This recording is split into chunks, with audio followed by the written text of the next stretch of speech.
It sounds like we're talking about business therapy at this point. Kind of sounds like I'm It is a bit. It is a bit. becoming a Yeah, yeah. therapist. And my staff think it's hilarious that I make clients cry. Yeah. Now that And does it's sound like kind of a, therapy. it's a kind of a good thing, but it's a bad thing at the same time. But you've got to sometimes people are ready to get to that point.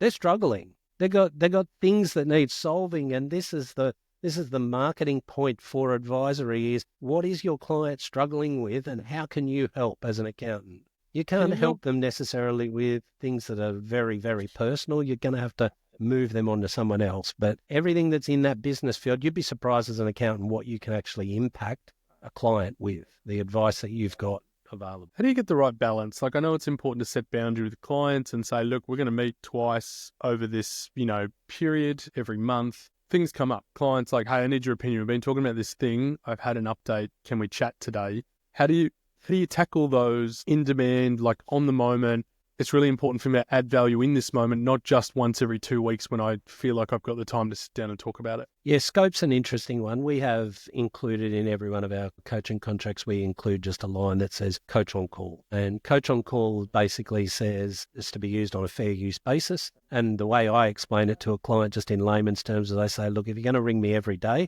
we're probably going to have to reevaluate what we're charging for our services. But if you have something that's burning at you that you need some input on, I want you to ring me rather than go, oh, I don't want to pay for it. You know what happens? Client doesn't ring you.